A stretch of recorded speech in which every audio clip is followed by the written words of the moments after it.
సకల ఆశీర్వాదాలకు కారణభూతుడానికి వందనాలు. ఈ పునరుద్ధరణపు దినాన్ని బట్టి నేను స్తుతిస్తున్నాను. మమ్మల్ని అందరినీ మీరు సజీవ లెక్కలో ఉంచి నీ పాద సన్నిధికి నడిపించారు. కృతజ్ఞతలు ప్రభువా. ఇంతవరకు పాటల ద్వారా, స్తుతి ఆరాధన ద్వారా మీరు మహిమ పొందుకున్నారు. ఈ శ్రేష్టమైన సమయంలో నీ వాక్యము ద్వారా మా అందరితో మీరు మాట్లాడి మీరు మహిమ పొందుకోమని యేసు నామములో అడుగుచున్నాము తండ్రి, ఆమేన్. ఆమేన్. కొంచెం సౌండ్ పెట్టినాను. సర్వాధికారియు నిరంతర స్తోత్రార్హుడైన యేసుక్రీస్తు అతి శ్రేష్టమైన నామంలో దూరాన సమీపాన ఈ వాక్యం వింటున్న మీ అందరికీ నా ప్రేమ వందనాలు తెలియజేస్తున్నాను. దేవుడు మిమ్మల్ని, మీ కుటుంబాల్ని దీవించి ఆశీర్వదించునుగాక. ఎస్తేరు గ్రంథాన్ని కొన్ని దినాలు లేదా కొన్ని వారాలు ఆపడం జరిగింది. కారణం ఏంటంటే క్రిస్మస్ దినాలు ఉన్నాం కనుక మీకు కూడా క్రిస్మస్ మెసేజ్లు చెప్పాలని ఆశపడుతూ ఉన్నాను. ఎంతమందికి క్రిస్మస్ మెసేజ్లు వినాలని ఉంది? ఓకే, కొంతమందికి లేనట్టుంది. అసలు క్రిస్మస్ మెసేజ్లు మనం విందాం. అసలు క్రిస్మస్ ఎందుకు వచ్చింది, క్రీస్తు రావడానికి గల కారణం ఏమిటి అనేది క్రైస్తవులకి 90% తెలియదు. దాని గురించి నేను సాధ్యమైనంత వరకు ఈ నెలాఖరు వరకు చెప్పడానికి ప్రయత్నం చేస్తాను. మీ పరిశుద్ధమైన గ్రంథాలు తెరిచి సంఖ్యాకాండము 24వ అధ్యాయము 17వ వాక్యాన్ని మనం ధ్యానం చేద్దాం. ఆయనను చూచుచున్నాను గాని ప్రస్తుతమున ఉన్నట్లు కాదు, ఆయనను చూచుచున్నాను గాని సమీపమున ఉన్నట్టు కాదు. నక్షత్రము యాకోబులో ఉదయించెను, రాజదండము ఇశ్రాయేలు నుండి లేచెను. అది మోయాబు ప్రాంతాలన్నిటిని కొట్టును, కలహవీరులందరినీ నాశనము చేయను. చాలమ్మ జాగ్రత్తగా మీరు ఈ మాటలు వింటే, యేసుక్రీస్తు ప్రభు లోకానికి రావడానికి ఎవరు ప్రవచించారు, ఎప్పుడు ప్రవచించారు, ఎలా ప్రవచించారు అనే విషయాలు మీకు తేటతెల్లగా అర్థమవుతాయి. ఇది ప్రవచించింది ఎవరంటే బిలాము ప్రవక్త. ఇజ్రాయేల్ ప్రజలు ఐగుప్తులో నుంచి లక్షలాది మంది విడిపించి నడిపించబడుతున్న సమయంలో మోయాబి ప్రాంతం దగ్గరికి వచ్చిన తర్వాత బాలాకు అనే రాజు, ఇంతమంది విస్తృతంగా ఉన్న ఈ ప్రజలు మా దేశం గుండా లేదా మా పట్టణం గుండా ఒకవేళ ప్రయాణమే వెళ్తే వీరు చూడడానికి విస్తృతమైన జనము, వీళ్ళు ఒక మిడతల దండు వలె కనబడుతున్నారు. వీరు ఖచ్చితంగా మా పట్టణం మీద నుంచి వెళ్తే కనుక మా పట్టణం ఆహారం అంతా కూడా తినివేస్తారు, నీళ్ళన్నీ తాగివేస్తారు. దాని తర్వాత మేము చాలా సఫర్ అవ్వాలి అనే ఆలోచనతో వెంటనే బాలాకు బిలాము ప్రవక్తను పిలిపించాడు. పిలిపించి ఏ విధము చేతనైనా ఇజ్రాయేలీయులకి ఒక నాయకుడు ఉంటాడు, ఒక యాజకుడు ఉంటాడు, ప్రవక్తలు కూడా ఉంటారు. వారు నాయకుల మాట, యాజకుల మాట, ప్రవక్తుల మాట వింటూ ఉంటారు. వారు ఏది చెప్తే అది చేస్తూ ఉంటారు. గనుక వారు దేవునికి భయపడే ప్రజలు గనుక నువ్వు మొట్టమొదటగా వెళ్ళి ఇదిగో ప్రవక్తను పిలిపి, ఏ ప్రవక్త అయినా బిలాము ప్రవక్త, బిలాము ప్రవక్తను పిలిపించిన తర్వాత బాలాకు బిలాము ప్రవక్తను పిలిపించి తనకి కాస్త వెండి, కాస్త బంగారము, ధనము అన్నీ ఇచ్చి వారిని శపించాలి నువ్వు. ఎందుకంటే నీవు వారిని శపిస్తే వారు శపించబడతారు, నీవు వారిని ఆశీర్వదిస్తే ఆశీర్వదించబడతారు. అంటే ఈ మాటకున్న అర్థం ఏంటో తెలుసా? దేవుని దైవజనుడు, దేవుని దాసుడిగా పిలపడుతున్న దైవజనుడు కానీ, ప్రవక్త కానీ, యాజకుడు కానీ ఎవరిని శపిస్తాడో వారు శపించబడతారు, ఎవరిని ఆశీర్వదిస్తాడో వాళ్ళు ఆశీర్వదించబడతారు. ఎందుకంటే అలాంటి అధికారము దేవుడు దైవజనుడికి ఇచ్చాడు. అందుకనే దైవజనుడు ఎప్పుడు కూడా మనల్ని ఆశీర్వదించేటట్టే చూసుకోవాలి కానీ శపించేటట్టుగా చూసుకోకూడదు. దైవజనుడు శపించాడనంటే నిజంగా మీరు శపితంగా మార్చబడతారు, అందులో ఏమాత్రం డౌట్ లేదు. అందరు కాదు సుమి, కేవలము దేవుని చిత్తాన్ని గుర్తెరిగి దేవుని చిత్త ప్రకారంగా ఏ సేవకుడైతే పని చేస్తాడో ఆ సేవకుని దగ్గర దేవుని అభిషేకం ఉంటుంది, దేవుని సన్నిధి ఉంటుంది. తను మాట్లాడిన ప్రతి మాట ద్వారా దేవుడి కార్యాలు జరిగిస్తూ ఉంటాడు. అందరు సేవకులు కాదు, మళ్ళా ఏర్పరచుకున్న వాళ్ళు మాత్రమే, లేదా పిలుచుకున్న వాళ్ళు మాత్రమే, లేదా ఎన్నుకున్న వాళ్ళు మాత్రమే దేవుడు వారు ఏది చేస్తే, ఏది వారు మాట్లాడితే వారికి తోడై ఉంటాడు. అప్పటికి బిలము ప్రవక్తకి దేవుడు తోడై ఉన్నాడు. నిజంగా బిలము ఎవరిని శపిస్తాడో వారు నిజంగా శపించబడుతున్నారు, ఎవరిని ఆశీర్వదిస్తున్నారో వారు నిజంగా ఆశీర్వదించబడుతున్నారు. ఆ సమయంలో బాలాకు ఏం చేశాడంటే ఎర వేస్తాడు. ఎర అంటే డబ్బు, ధనం డబ్బు ఇచ్చి శపించమని చెప్పాడు. అయితే ఒక మాట మీరు గుర్తుపెట్టుకోండి, ఏ దైవజనుడికైనా ఎవరికైనాను ఎవరి గురించి అయినా ఉద్దేశించి డబ్బులు ఇచ్చి వారిని శపించండి వీరిని శపించండి అని అంటే మాత్రం దేవుడు ఒప్పుకోడు. దేవుడు నీతి న్యాయములు కలిగిన దేవుడు, మన దేవుడు. డబ్బులు ఇచ్చినంత మాత్రాన వేరే వ్యక్తిని శపించమంట మాత్రాన శపించడు. ఇది ఎవరు చేస్తారంటే అన్యులు చేస్తారు. ఇది ఎవరు చేస్తారంటే లోకంలో ఉన్న మాంత్రికులు చేస్తారు. ఇది ఎవరు చేస్తారంటే లోకంలో ఉన్న మంత్రగాళ్ళు చేస్తారు. వాళ్ళకి డబ్బు ఇస్తే, మీకు బాగా తెలుసు కదా, పల్లెటూరులో ఎక్కువ శాతం చేతబడితనాలు బాగా తెలుసు కదా మీకు. చేతబడితనాలు చేయించేటప్పుడు వాళ్ళు ఏం చేస్తారంటే వాళ్ళకి కాస్త డబ్బు,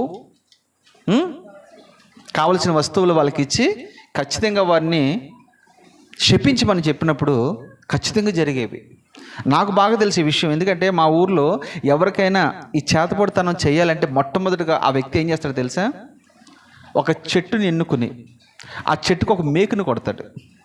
ఆ మేకుని కొట్టిన తర్వాత ఆ పచ్చకున్న చెట్టు దరిదాపుగా ఒక వారం 10 రోజుల లోపే ఆ చెట్టులో మార్పులు కనబడతాయి. చెట్టు ఎండిపోయిన తర్వాత చనిపోతుంది.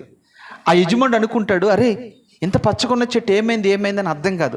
ఆవిడ మేక ఎక్కడ కొడతాడో తెలిసి కనపడిన చోట కొడతాడు. పేరు చూస్తే ఈ చెట్టు ఎందుకు ఎండిపోయింది అని పరిశీలన చేసినప్పుడు ఖచ్చితంగా దీనికి ఎవరో చేతబడితనం చేశారు. అది ఫలించిన తర్వాత వెంటనే నెక్స్ట్ ఏం చేస్తారంటే ఆ ఇంటి వారి మీద ఎవరినైతే శపించాలని చంపాలని ప్రయత్నం చేస్తారో ఆ వ్యక్తికి చేస్తారు. ఇది నిజంగా లేవనుకుంటున్నారా? 100కు 100 పళ్ళు ఉన్నాయి. ఎందుకంటే దెయ్యాలకి కూడా దేవుడు అధికారం ఇచ్చాడు, వాళ్ళు కూడా చేయగలరు. మీకు బాగా తెలుసు కదా, అపోస్తల కార్యాలు మీరు చదువుకుని ఇంటికి వెళ్ళిన తర్వాత పేతురు అప్పుడు దేవుని ఆత్మతో నింపబడి బహుబలంగా వాడబడుతున్నాడు. అప్పుడు సమరయ ప్రాంతంలోకి మొట్టమొదటిగా యేసుక్రీస్తు ప్రభులు వారు వెళ్ళారు. ఈ సమరయ ప్రాంతం గురించి, ఆ ప్రజల గురించి వివరంగా మీకు ఒకరోజు చెప్తాను. వారు ఎందుకు శపించబడిన వారు, ఎందుకు అక్కడ ప్రభుతో మాట్లాడినప్పుడు ఏమందంటే యూదులకను సమరయులకు సాంగత్యం ఎందుకు అని మాట్లాడింది. ఆమె సాంగత్యం లేదు కదా అని మాట్లాడింది. ఎందుకు మాట్లాడింది అనే విషయాలు మీకు తర్వాత ఒకరోజు చెప్తాను నేను. తర్వాత యేసుక్రీస్తు ప్రభు వారు చాలా తర్వాత ఇంకా సమరయ ప్రాంతంలో సువార్త చెప్పే నాదుడే లేడు. ఎందుకంటే వారు శపించబడిన జనముగా తీర్చిదిద్దబడ్డారు. అప్పుడు యేసుక్రీస్తు ప్రభు మొట్టమొదటిగా ఆ బావి వద్దకు వెళ్ళి సువార్త చెప్పాడు. ఆయన చనిపోయిన తర్వాత ఆయన శిష్యులు కూడా కాదు, శిష్యుల్లో 2 శిష్యులు అన్నమాట, 2 కేటగిరీకి సంబంధించిన వారు. 70 మంది శిష్యుల్లో ఒక ఆయన పిలుపు అనే ఒక ఆయన ఏం చేశాడంటే ఆ ప్రాంతానికి వెళ్ళి సువార్త ప్రకటించాడు. అద్భుతాలు జరుగుతాయి. ఈ విషయము అధికారంగా ఉన్న లేదా పెద్దగా ఉన్న పేతురుకి చెప్పాడు. పేతురు వెంటనే బయలుదేరి వెళ్ళి పేతురు కూడా అద్భుతాలు చేశాడు. అక్కడ చేసిన తర్వాత అప్పటికి పేతురు కంటే ముందు గారడె సీమోన్ అనే ఒక వ్యక్తి ఉన్నాడు. వాడు కూడా అద్భుతాలు చేస్తున్నాడు అక్కడ. అంటే వారు చేసిన అద్భుతాల ఆశ్చర్యాల కంటే అపోస్తులు చేసిన అద్భుత ఆశ్చర్యకార్యాలు చాలా ఎక్కువగా కనపడుతున్నాయి. అప్పుడు వాడు వెంటనే ఏమన్నాడు తెలుసా, అయ్యా కాస్త ద్రవ్యం ఇస్తాను నీకు, ఈ అభిషేకం నాకు కావాలి అని పేతురుతో బేరమాడుతూ ఉన్నాడు. అప్పుడు పేతురు ఏమన్నాడు తెలుసా, నీ వెండి నీ బంగారు నీతో నశించునుగాక అని చెప్పాడు. నువ్వు కనుక మారు మనసు పొందకపోతే నువ్వు నరకానికి పోతావని చెప్పాడు. ఈ రోజున సేవకులు ఏం చేస్తున్నారో తెలుసా? అభిషేకాన్ని కొనుక్కుంటున్నారు, అభిషేకాన్ని అమ్ముకుంటూ ఉన్నారు. అభిషేకం కొనుక్కునేది అమ్ముకునేది కాదు, అది దేవుడు ఇవ్వాలిది. చాలామంది మా దగ్గర ఈ వరం ఉంది, మా దగ్గర ఆ వరం ఉంది, మా యొద్దకు స్వస్థతలు వస్తాయి, మా యొద్దకు అది రాదు ఇది వస్తుంది. అవన్నీ మాయగాళ్ళు, గారడి వాళ్ళు. అభిషేకం అనేది దేవుని యొద్ద నుంచి పొందుకోవాలి సేవకుడు. పరిచర్య చేసిన వాడికి, నమ్మకంగా ఉన్నవాడికి, ఆత్మలు సంపాదించే వారికి, ప్రార్థనా పరులకి, విశ్వాసం మీద ఆధారపడిన వారికి, దేవుడి మీద ఆధారపడిన వారికి దేవుడి అభిషేకం ఇస్తాడు. అందరికి ఇవ్వడు సుమి. చాలామంది ఈ రోజున బయట సేవకులను చూస్తుంటే వాళ్ళు అభిషేకం కొనుక్కుంటున్నారు, అంటే సర్టిఫికెట్లు కొనుక్కుంటూ ఉన్నారు. నేను బిషప్ని అంటాడు, నేను రెవరెండ్ అంటాడు, నేను ఒక 22 అంటాడు, ఒక 62 అంటాడు. ఇక రకరకాలుగా బయటకు వెళ్తే మీకు తెలుసు నాకు ఇన్ని డిగ్రీస్ ఉన్నాయి అంటాడు. ఎక్కడి నుంచి వచ్చినారు బాబు నీ డిగ్రీస్ అని అడిగితే 5,000 రూపాయలు ఇస్తే డిగ్రీస్ ఇప్పుడు ఇచ్చేస్తున్నారు వాళ్ళు. నిజంగా మీకు తెలియని సత్యాలు చెప్తున్నాను నేను. వీళ్ళందరూ మోసగాళ్ళు, గారడిగాళ్ళు, వీళ్ళంతా దోచుకునేవారు, వీళ్ళంతా దయ్యాలు, ఆత్మ వారిలో పనిచేసి సంఘాలని పాడు చేస్తూ ఉన్నారు.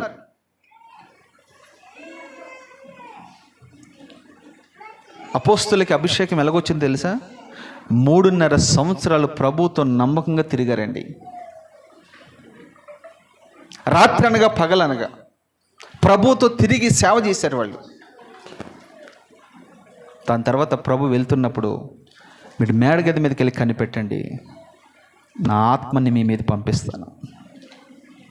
ఎప్పుడైతే పరిశుద్ధాత్మ అభిషేకం వారి మీదకి వచ్చిందో, నిజంగా చెప్పాలంటే అద్భుతాలు చేశారు వాళ్ళ ద్వారా. ఈ కంపు కొట్టే పేతురు ఊర్లోకి వస్తున్నాడంటే ముక్కు మూసుకునే ప్రజలు, అసహించుకునే ప్రజలు, పేతురు నీడ పడితే చాలు మేము స్వస్థపరచబడతాం. పేతురు మాట్లాడితే చాలు, పేతురు మా ఇంట్లో అడుగు పెడితే చాలు, పేతురు మా మీద చేతులు ఉంటే చాలు, పేతురు మా కొరకు ప్రార్థన చేస్తే చాలు, చనిపోయిన వారు కూడా బ్రతుకుతూ ఉన్నారని సాక్ష్యము పేతురుకు వచ్చింది. ఎందుకు మరి అలాంటి అభిషేకం ఈ రోజుల్లో సేవకు దగ్గర లేదు? అమ్ముడిపోయారు, అభిషేకాన్ని కొనుక్కుంటున్నారు, అభిషేకాన్ని అమ్ముకుంటున్నారు. తస్మా జాగ్రత్త విశ్వాసులారా. ఏది మంచి సంఘమో, ఏది చెడు సంఘమో, ఏది మంచి దైవజనుడో, ఏది మంచి దైవజనుడు కాదో, ఏది దేవుని పిలుపు అందుకుని వచ్చి సేవ చేస్తున్నారో, ఎలాంటి వారు లోకంలోకి వచ్చి సేవ చేస్తున్నారో ఆ జ్ఞానం వివేచన మీకు లేకపోతే గనుక నష్టపోయేది మీరు. ఇక్కడ బిలాం ప్రవక్త మంచివాడే, మొదట్లో ద్రవ్యం ఇచ్చుకుని శపించడానికి వెళ్ళాడు. దాని తర్వాత ఆ శాపాలన్నీ కూడా దేవుడు ఆశీర్వాదంగా మార్చేశాడు. ఎందుకంటే నిన్ను ముట్టినవాడు నా కనుగుడ్డిని ముట్టినట్టే. అది ఎవరైనా సరే. సంఘం అంటే ఆయన పెండ్లి భార్య, చాలాసార్లు మీకు చెప్పాను. దాన్ని, ఆ సంఘాన్ని ఒకవేళ నా స్వార్థం కొరకు నేను మిమ్మల్ని ఏమైనా శపించినా ఆ శాపం మీ మీదకి రాదు.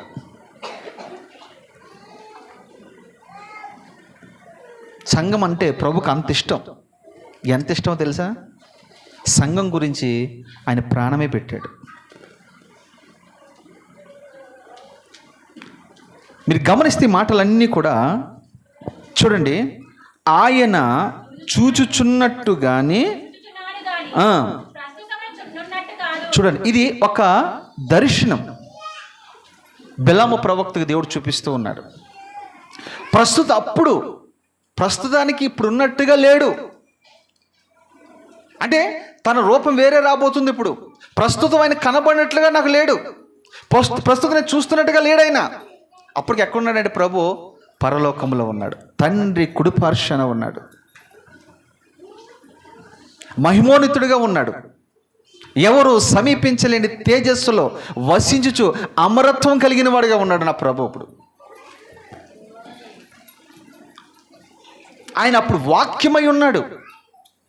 అసలు యేసుక్రీస్తు ప్రభు పేరు అసలు పేరేంటి తెలుసా మీకు? ఒరిజినల్ పేరేంటో తెలుసా?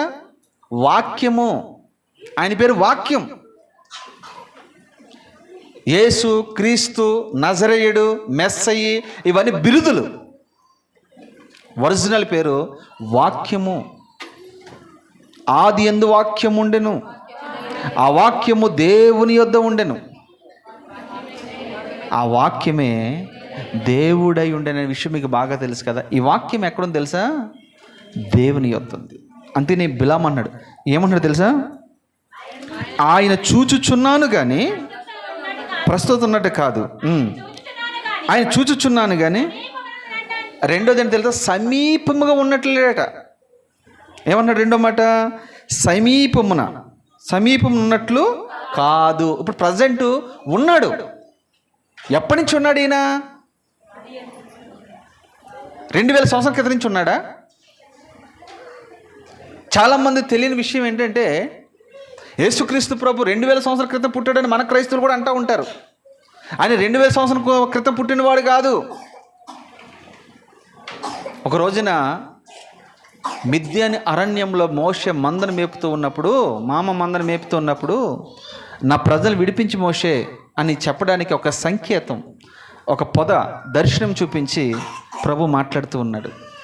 అప్పుడు మోషే అడిగాడు, అయ్యా ఎందుకే మీరెవరు? ఆ ప్రజలను అడుగుతారు, నేను ఏమని సమాధానం ఇవ్వాలి వాళ్ళకి అని అడిగినప్పుడు ప్రభు అక్కడ అన్నాడు, నేను ఉన్నవాడను అనువాడు అన్నయ్య ఉన్నాను. అదే మాట ఇది. ఉన్నవాడను నేను. ఎప్పటి నుంచి ఉన్నా నువ్వు? ఆది నుంచి ఉన్నవాడు నేను. ఆదియు నేనే, అంతము నేనే, అల్ఫయు నేనే, ఓమేఘయు నేనే, మొదటివాడు నేనే, కడపటివాడు నేనే.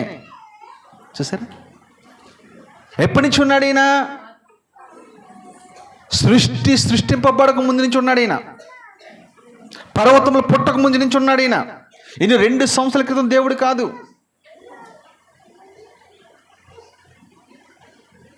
ఇలాంటి విషయాలు క్రిస్మస్ గురించి నేను క్లుప్తంగా మీకు అన్ని విషయాలు చెప్పాలని పరిశుద్ధాత్మ ప్రేరేపణ చేత మీ ముందు నిలబడ్డాను నేను. ఎందుకంటే ఎవరికైనా మీరు వాక్యం చెప్పాలంటే ధీటుగా సమాధానం ఇవ్వాలి. ప్రవక్త అంటున్నాడు, అయ్యా ఇప్పుడు నువ్వు చూచుచున్నట్టుగా నాకు కనబడట్లేదు. 2 సమీపముగా ఉన్నట్టు కాదు, సమీపంగా ఉన్నట్టు కాదు. అంటే ఒక వ్యక్తిని మనం దూరంగా 1 కిలోమీటర్ దూరంగా ఒక వ్యక్తిని మనం చూసామనుకోండి, ఆ వ్యక్తి ఎలా కనబడతాడు మనకి? తేటగా కనబడతాడా? మసగ్గా కనబడతాడా? కనబడినట్టు కనబడతాడా? అమ్మా ఎలా కనబడతాడు? గుర్తుపట్టలేని స్థితిలో మనకు కనబడతాడు. అవునంటారా కాదంటారా? ఎందుకు విషయం చెప్తున్నానంటే ఇదే మాట బిలాము కూడా మాట్లాడుతున్నాడు. ఆయన సమీపముగా ఉన్నాడు కానీ ప్రస్తుతం ఉన్నట్టుగాను. ప్రస్తుతం అనేది ఏంటంటే ఇప్పుడున్నట్లేడైనా. ఆయన త్వరగా రాబోతున్నాడు కదా భూమి మీదకి. ఆ రూపం వేరు, ఇప్పుడు నాకు కనబడే రూపం వేరు. దూరం నుంచి ఒక వ్యక్తిని మనం చూసినప్పుడు ఆ వ్యక్తి మనకు అర్థం కాడు, గుర్తుపట్టలేం మనం. ప్రభు గురించి అదే మాట్లాడుతున్నాడు. మూడోది అంటాడు, ఇక్కడి నుంచి జాగ్రత్తగా మీరు వినాలి. నక్షత్రము యాకోబులో ఉదయించెను. చాలమ్మా, నక్షత్రము యాకోబులో ఉదయించెను. అమ్మ జాగ్రత్తగా నా వైపు చూసి మాటలు మీరు వినాలి. నక్షత్రము యాకోబులో ఉదయించింది. ఇంతకీ నక్షత్రం ఎవరు అనంటే యేసుక్రీస్తు ప్రభుల వారే ఈ నక్షత్రం. నక్షత్రము 3 వ్యక్తులకి పోల్చబడింది. నెంబర్ 1 యేసుక్రీస్తు ప్రభుల వారికి, నెంబర్ 2 దేవదూతలకి, నెంబర్ 3 సేవకునికి పోల్చబడింది. ఈ 3 కూడా నక్షత్రానికి పోల్చబడ్డారు.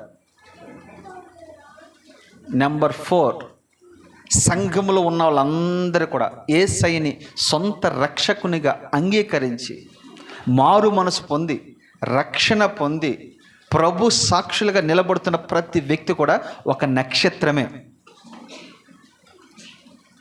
ఈ నలుగురికి నక్షత్రం పోల్చబడింది. ఇంతకీ నక్షత్రము యాకోబులో ఉదయించిందంట. క్రిస్మస్ అనేది ఎక్కడ ప్రారంభమైంది మొదటిగా అంటే ఏదేను తోటలో ప్రారంభమైంది. ఎక్కడ ప్రారంభమైంది? ఏదేని తోటలో. ఇక్కడ క్రిస్మస్ ప్రారంభం అవడం కాదు, క్రిస్మస్ అక్కడే ప్రారంభమైంది.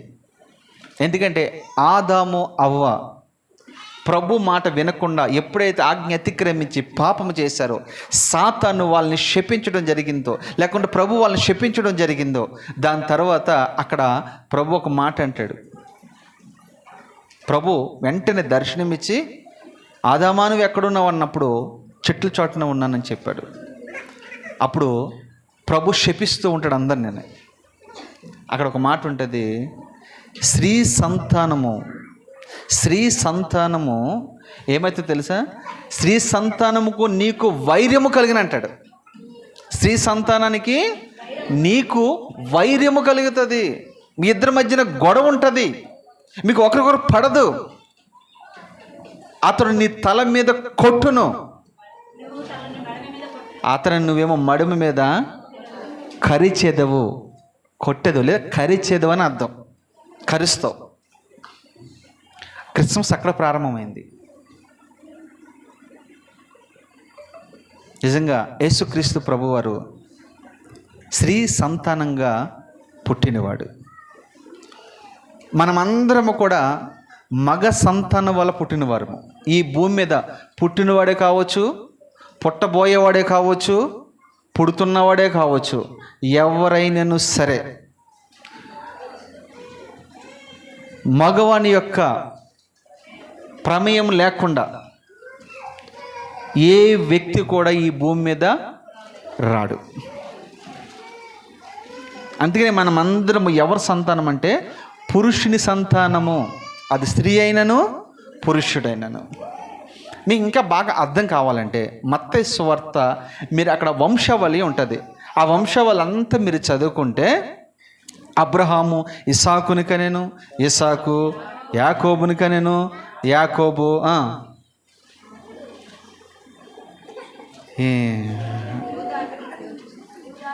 ఇది కూడా చదవట్లేదంటే మీరు దండం పెట్టచ్చమ్మా. మీకు ఒకసారి చదవండి అన్నమాట. అబ్రహాము ఇస్సాకుని కనెను, ఇస్సాకు యాకోబుని కనెను, యాకోబు యోదాను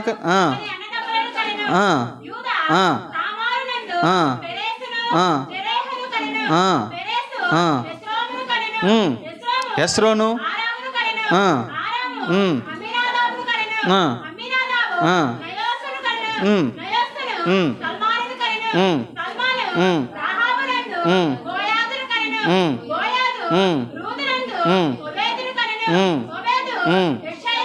ఎస్ఐని కనెను,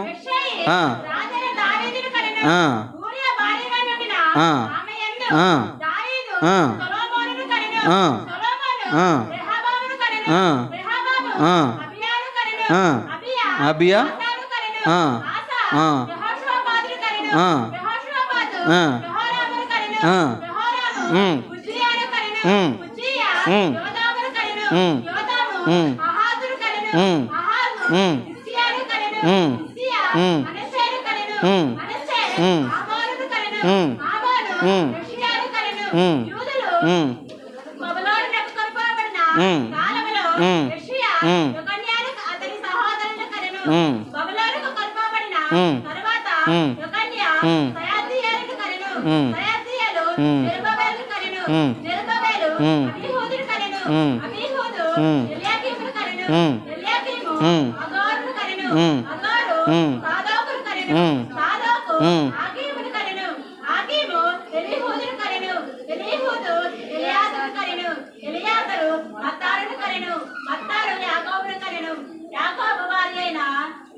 ఇదే అసలు విషయం. ఇదేనమ్మా.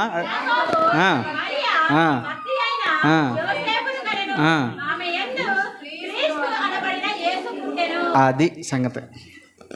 మీరు లాస్ట్ వరకు వచ్చారు కానీ లాస్ట్లో ఆగిపోతాను. అసలు విషయం ఇక్కడే ఉంది. అసలు ఇక్కడి నుంచి చదివిస్తే అయిపోయేది మీకు. అది మీకు తెలియడానికి అన్నీ చదివించాను. వీళ్ళందరూ మీరు గమనిస్తే ఇప్పుడు చదివారు కదా, ఎవరు కన్నారన్నది అంతా ఎవరు మీ దుంపదేగా ఎవరు కన్నానంది ఉంది. మగోళ్ళనే కన్నట్టు ఉంది కదా. ఇప్పుడు ఇది ఎవరికి కొంతమంది అన్నాడంటే ఎవడో వాక్యం తెలియని వాడు, ఇదేంటి మొగోళ్ళని కనడం ఏంటి, ఇది ఎక్కడ విడ్డోరం ఇది అని అన్నాడంట. అప్పుడు చివరిలో ఉంటుంది చూడు, మరియా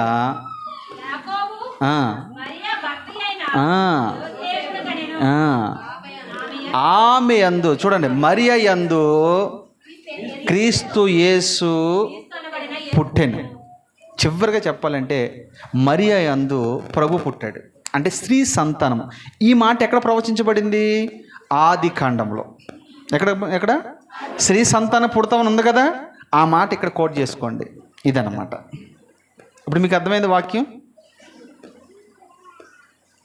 సరే, మూల వాక్యానికి వచ్చేద్దాం. యాకోబుల నక్షత్రము ఉదయించాను. ఈ నక్షత్రం ఎవరో మీకు చెప్పాను. ఆ నక్షత్రం యేసుక్రీస్తు ప్రభుల వారే. నేను అంటాను, అమ్మ జాగ్రత్తగా మీరు ఈ మాటలు వినండి. యాకోబుల నక్షత్రం ఉదయించటం ఏంటి? అంతకుముందు ఆదాము మొదలుకుని ఇస్సాకు వరకు ఎవరిలోని నక్షత్రం ఉదయించలేదు. అది చాలా వాల్యుబుల్ మాట. అబ్రహాము ఎవరు? విశ్వాసులకు తండ్రే. మరి ఎందుకు ఉదయించలేదు? ఇస్సాకు ఎవరు? ఒక మంచి వ్యక్తి, ఏ మచ్చ డాగు ముడత లేనివాడు. మరి ఆయనలు ఎందుకు ఉదయించలేదు?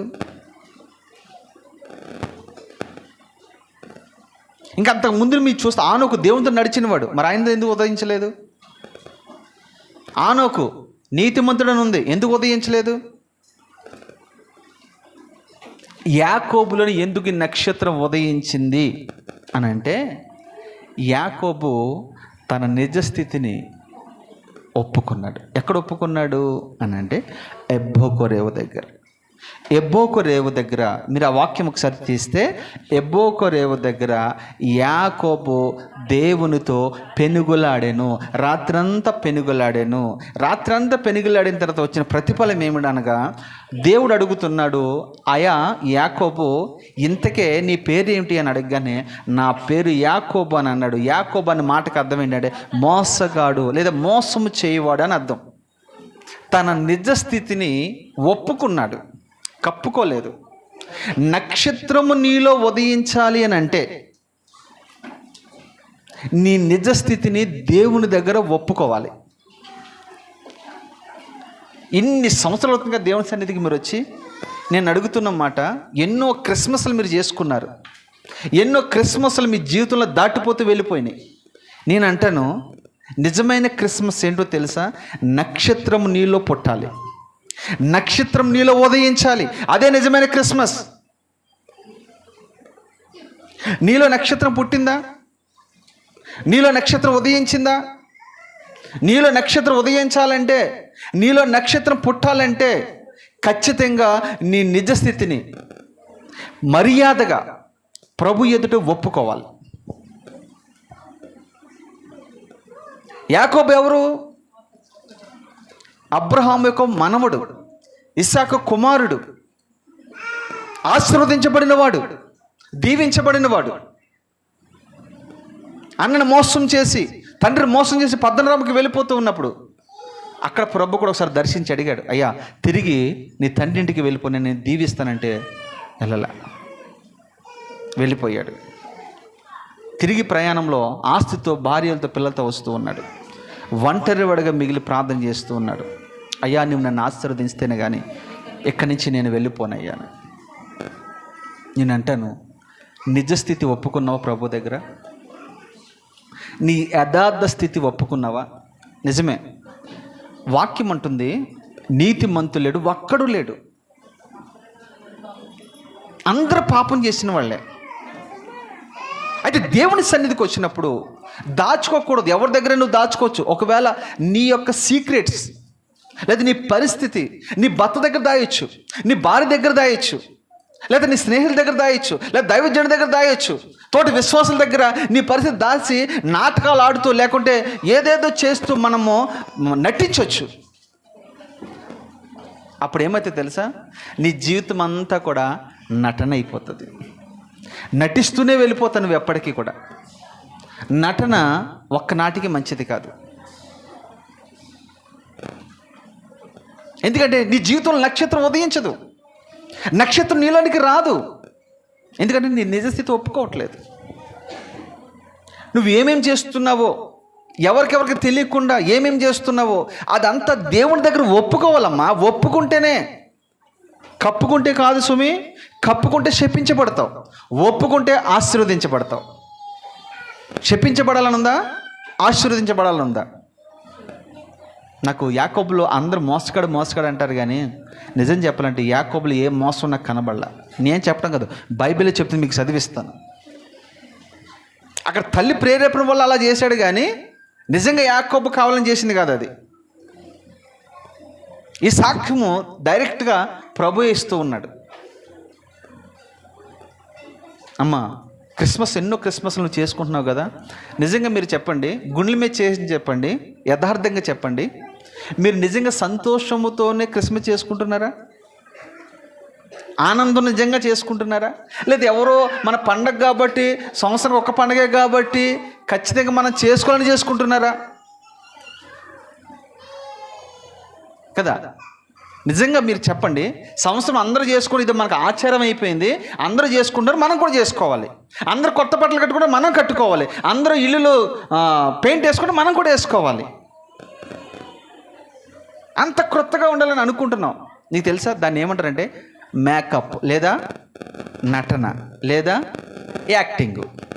ఈ యాక్టింగ్ అయిపోయిన తర్వాత మళ్ళీ నువ్వు అది తీసేయాలి. ఎప్పుడు చర్చ అయిపోయిన తర్వాత, క్రిస్మస్ అయిపోయిన తర్వాత మళ్ళీ యథా మామూలే, అంతే, యథాస్థితే మళ్ళీ. ఇక కానీ నీ జీవితంలో క్రిస్మస్ ఉండదు. ఇలా ఎన్నో పండుగలు వస్తాయి. ఆ పండగకి ఆ సినిమా యాక్టర్లు అయితే ఆ సమయంలో అక్కడ నటించి వచ్చేస్తారు. మనం ఇక్కడ ఏం చేస్తాం, మనం పండుగలు నటిస్తాం అంతే. వాళ్ళేమో అక్కడ నటిస్తారు, మనమేమో ఆదివారం నటించడం, పండగలకు నటించడం చేస్తాం. లేదు, నీలో నక్షత్రం ఉదయించాలి. ఈరోజు నా ప్రార్థన, నా విన్నపం, నా మాట, నా బాధ ఇదే. ఏంటి తెలుసా, మనందరిలో కూడా నక్షత్రం ఉదయించాలి. క్రీస్తు నీలో పుట్టాలి, క్రీస్తు నీలో ఉదయించాలి, క్రీస్తు నీలో ప్రకాశించాలి. ఆయన మనలో ప్రకాశిస్తే, ఆయన మనలో ఉదయిస్తే నీ బ్రతుకు మార్చబడుతుంది, నీ స్థితిగతులు మార్చబడతాయి. పూర్వం ఉన్నట్టు నువ్వు ఇప్పుడు ఉండవు. నీ మాట మారిపోద్ది, నీ ఆలోచనలు మారిపోతాయి, నీ తలంపులు మారిపోతాయి, నీ నడవడికి మారిపోతుంది, నీ వస్త్రధారణ మారిపోతుంది. తెలుసా మీకు, వస్త్రధారణ కూడా మారిపోతుంది. అందం మోసకరం, సౌందర్య వ్యర్థం, ప్రతిదీ మారిపోద్ది. ఎలాగా అని అంటే, సంబర స్త్రీ ప్రభు దగ్గర రానంతసేపు ఆమె లిప్టిక్ వేసింది, మేకప్ వేసింది, భయంకరమైన వస్త్రాలు కట్టింది, భయంకరమైన నగలేసుకుంది, అన్నీ వేసుకుంది. కానీ ప్రభు ఎప్పుడైతే ఆమెలో ఉదయించాడో, ఎప్పుడైతే ప్రభు నక్షత్రముగా ఆమెలో ప్రకాశించాడో, ఆమె ఇప్పుడు ఊరిలోనికి వెళ్ళినప్పుడు తన పరిస్థితి అంతా మారిపోయింది. చూసిన వారు అందరూ అంటున్నారు, ఆహా ఏమి మాటలు, ఒకప్పుడు ఈమె ఇలా మాట్లాడేది కదే, ఒకప్పుడు ఈమె ఇలా ప్రవర్తించేది కదే, ఒకప్పుడు ఇంత మర్యాదస్తురాలుగా ఉండేది కాదే, ఏమి ఈమెలో కలిగిన మార్పు, ఎవరు ఈమెను మార్చింది, ఎవరు ఈమెను దర్శించింది, ఎవరు ఈమెలో ఉదయించింది అని ఊరంతా కూడా ఆమెను వైపు చూస్తే ఆశ్చర్యంగా ఆమెను అడుగుతూ ఉన్నారు.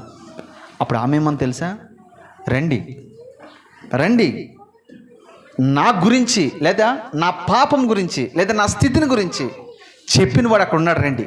ఎక్కడున్నాడైనా? యాకోబు బావి యొద్ద ఉన్నాడు.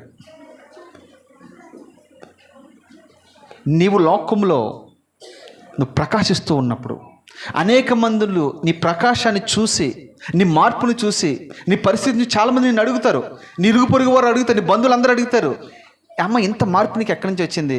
రండి, మా చర్చిలో దేవుని వాక్యము బలముగా వినబడుతుంది. ఎలాంటి వాడైనా అక్కడ మార్చబడవలసిందే. మోడుబారిన జీవితాలకు మార్చబడుతున్నాయి, మారాలంటే బ్రతుకులు మార్చబడుతున్నాయి, చీకటి వెలుగుగా మార్చబడుతుంది, దుఃఖ దినాలు సమాప్తం అవుతున్నాయి.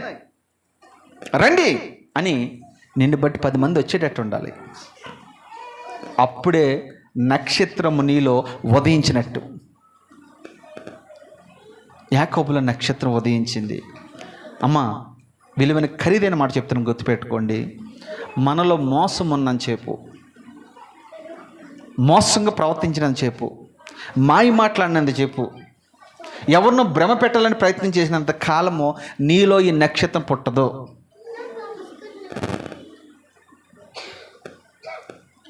ఏదైనా ప్రతి దానికి అబద్ధాలే. దైవజనుడికి ఎవరు నిజం చెప్పరు. లేదు ఎక్కడికి వెళ్ళానని అంటాడు, అంతే ఊళ్ళో వస్తాడు. తప్పు కదా అది. నీ కాపరికే నువ్వు నిజం చెప్పలేకపోతున్నావు అంటే ఇక దేవుని దగ్గరికి ఏం చెప్తావు నువ్వు? చెప్పండి అమ్మ, ఏం చెప్తావు నువ్వు? నీలో నక్షత్రం ఎలాగ ఉదయిస్తుంది? ప్రభు అంటాడు, నేను పరిశుద్ధుని గనక, ఎస్ మీరు కూడా పరిశుద్ధులై ఉండాలంతే. నేను నీతిమంతుని గనక మీరు కూడా నీతిమంతులై ఉండాలి. నేను యథార్థవంతుని, మీరు కూడా. నేను పాపం లేనివాడిని, మీరు కూడా. ఎస్ నేను అబద్ధాలని, మీరు కూడా. అది దేవుని ఉద్దేశం, అంతే. పౌలు అదే అంటున్నాడు, నేను క్రీస్తు పోలి నడుచుకున్న ప్రకారముగా మీరు నన్ను పోలి నడుచుకునిడి. సవాల్ విసిరాడు. ఎవరైనా మాట్లాడగలిగారా మాట? ఇంతమంది అపోస్తులు ఉన్నారు, ఇంతమంది పెద్దలు ఉన్నారు, ఎవరైనా ఈ మాట మాట్లాడారా? అబ్రహాం మాట్లాడలేకపోయాడు, ఇస్సాకు యాకోబు మాట్లాడలేకపోయాడు, ఆదము మాట్లాడలేకపోయాడండి, నోవా మాట్లాడలేకపోయాడండి, మోషే లక్షలాది మందికి నాయకుడు, ఆయన మాట్లాడలేకపోయాడండి. ఎవరు మాట్లాడేది మాట? హింసకుడు, దోషకుడు, హానికరుడు. పౌలు ఒక మాట నా గుండెల్ని పగలగొట్టే మాట ఒకటి అన్నాడు, నేను అధముడను, పరిశుద్ధులందరిలో కూడా నేను అధముడను, పరిశుద్ధులందరిలో కూడా నేను చివరి వాడను, అపోస్తులందరికంటే నేను చివరి వాడను. ఎంత తగ్గించుకున్నాడండి? దరిదాపుగా క్రొత్త నిబంధనలో పత్రికలన్నీ రాసినవాడు అపోస్తుడే, అంతే కదా. అందుకని ఇంత తగ్గింపు అతనిలో ఉంది కాబట్టే నక్షత్రం అతనిలో ఉదయించింది. మీకు తెలుసా, నక్షత్రం మీలో ఉదయిస్తే మీరు మౌనంగా ఉండలేరు. ఎస్, కరెక్టే కదా. నక్షత్రం మీలో ఉంటే మీరు నాట్యం ఆడతారు. నక్షత్రం మీలో ఉంటే మీరు దేవుని సన్నిధిలో ఉరుకు పరుగుల మీద వస్తూ ఉంటారు. నక్షత్రం మీలో ఉంటే పాటలు పాడతారు. నక్షత్రం మీలో ఉంటే ఆరాధన చేస్తారు. నక్షత్రం మీలో ఉంటే వాక్యం చదువుతారు. నక్షత్రం మీలో ఉంటే ప్రార్థన చేస్తారు. నక్షత్రం మీలో ఉంటే కుటుంబ ప్రార్థన చేస్తారు. నక్షత్రం మీలో ఉంటే ఆదివారం వచ్చిందంటే మీతో పాటు మరొకరిని తీసుకురావడానికి మీరు ప్రయత్నం చేస్తారు. ఎందుకంటే ఆ నక్షత్రం ఉన్న ఉద్దేశం ఏంటంటే నశించిపోతున్న వారిని రక్షించి ప్రభు యొద్దకు నడిపించేది ఈ నక్షత్రానికి ఉన్న ఏకైక ఉద్దేశం. పౌలు అదే అంటాడు, నేను స్వార్థ ప్రకటించకుండా నేను ఉండలేను. అన్నం తినకుండా ఉండగలను, పడుకోకుండా ఉండగలను, ఎక్కడికైనా వెళ్ళకుండా ఉండగలను, కానీ నేను దేంట్లో ఉండలేకపోతున్నానంటే వాక్యము ప్రకటించకుండా, సువార్తను ప్రకటించకుండా అయ్యో నేను ఉండలేకపోతున్నాను. వాక్యం ప్రకటించకపోయిన యెడల నాకు శ్రమ. మరొక భక్తుడు అంటాడు సమూయేలు, నేను ప్రార్థించకపోతే ఇశ్రాయేలు ప్రజల కొరకు నేను ప్రార్థించకపోతే నేను పాపం చేసిన వాడిని అవుతాను. చూసారా? అంటే నక్షత్రం వాళ్ళు ఉదయించింది కాబట్టి వాళ్ళు రేపబడ్డారండి. ఎలా రేపబడ్డారో తెలుసా? పక్షిరాజు తన గూడుని రేపినట్లుగా ప్రతి ఒక్కరు రేపబడ్డారు. అమ్మా, నా 2 చేతులు జోడించి చెప్తున్నాను, ఈ సంవత్సరం నేను మీరందరూ రేపబడాలి. మోస జీవితం పక్కన పెట్టండి. ఇంకా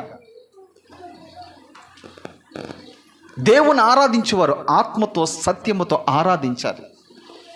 అలా మనం ఆరాధించలేకపోతున్నామంటే అర్థం ఏంటి తెలుసా? నీలో నక్షత్రం లేదు, నీలో నక్షత్రం ఉదయించలేదు, నీలో నక్షత్రం ప్రకాశించలేదు.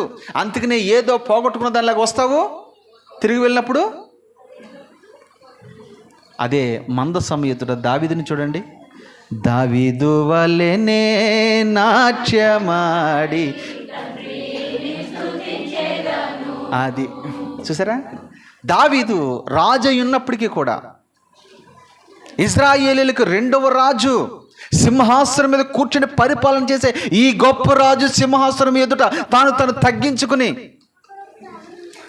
వస్త్రాలు ఉన్నాయా లేవా అని పట్టించుకోనంతగా నాట్యమాడుతూ ఉన్నాడు. పరవశుడుగా మార్చబడ్డాడు, ఆత్మపూర్ణుడిగా మార్చబడ్డాడు, ఆత్మలో నాట్యమాడుతూ ఉన్నాడు రాజు. మనము కూడా నువ్వు ఇక్కడికి వస్తూ ఉన్నప్పుడు కాస్త ఉద్యోగానికే, కాస్త ధనానికే, కాస్త పలుకుబడికే ఇక్కడికి వచ్చినప్పుడు చాలా జాగ్రత్తగా కూర్చుంటాం. మనం కూర్చునేటప్పుడు ఎక్కడ బట్టలు నలిగిపోతాయేమోనని, ఎక్కడ ఇస్త్రీ బట్టలు నలిగిపోతాయేమోనని. ఏది మనకి మా అయితే ఈ నెలకి గాసం ఉంటుంది, వచ్చే నెల రాజాని అంతేనా, వచ్చే నెల మళ్ళా మన పరిస్థితి ఏంటంటే నెల ప్రారంభంలోనే 10వ తారీఖు వరకు మీరు బాగా ప్రకాశిస్తారు, బాగా వెలిగిపోతారు. ఎప్పటి వరకు? 10వ తారీఖు వరకు. 10 తర్వాతన మెల్లిమెల్లిగా ప్రకాశం ఏమవుతుంది? తగ్గిపోతా. నెలాఖరికి వచ్చినప్పటికి మొత్తం ఆరిపోద్ది, అంత చీకటే. దీనికే మనం ఆగం, దేనికి? ఈ పరిస్థితికే. కానీ దావీదును చూడండి, దావీదులు ఎప్పుడైతే ప్రభు ప్రకాశించాడో దావీదు నాట్యమాడుతున్నాడండి. తన భార్య అంటుంది, అవ్వా నువ్వు రాజు ఏంది ఇది అని అంటే, ప్రభు ఎదుట నేను రాజుని కాదు, నేను ఎవరిని తెలుసా? సేవకుడను. ప్రభు ఎదుట నేను ఎవరిని తెలుసా? పరిచారకుడను. ప్రభు ఎదుట నేను ఎవరిని తెలుసా? Just I am dust.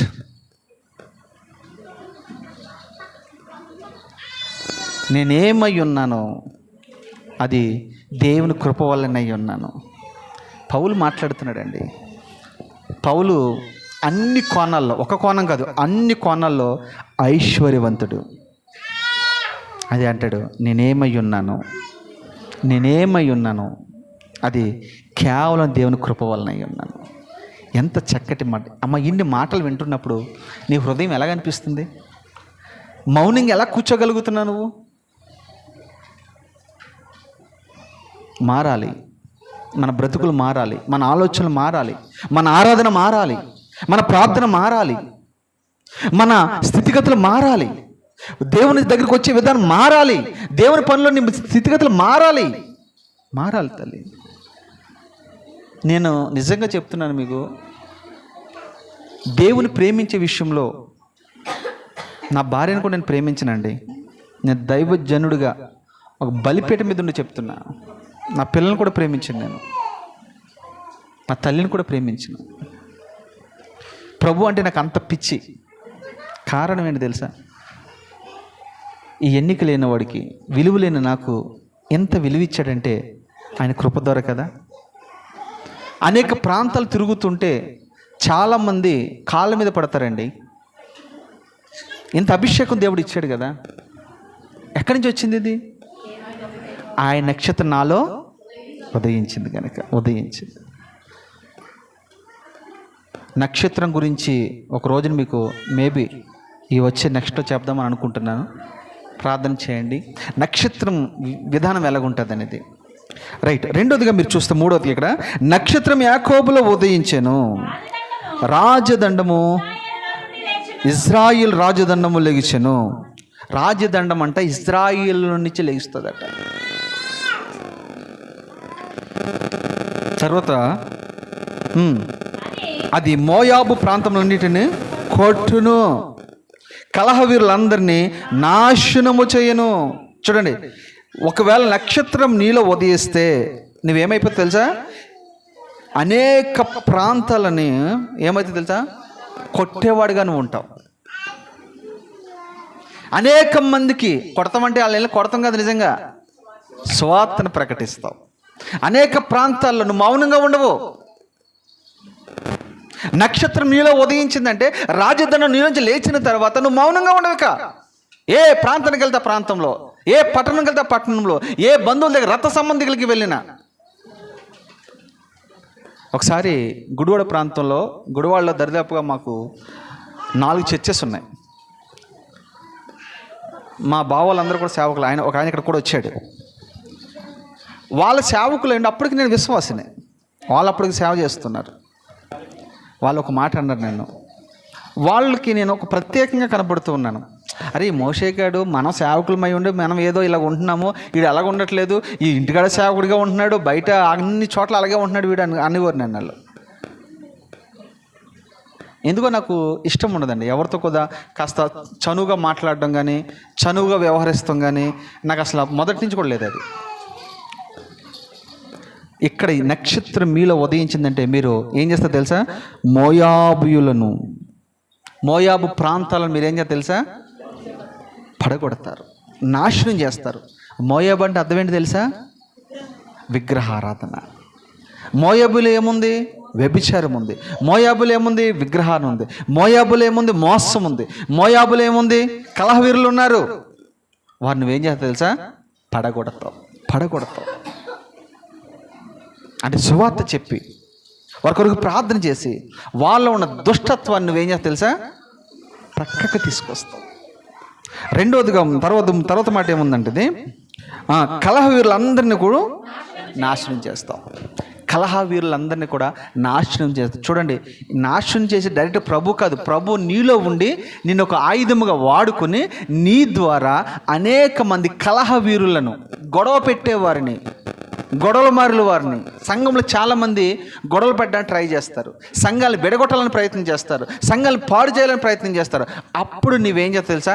అలాంటి వారందరినీ కూడా సమాధానపరుస్తావు.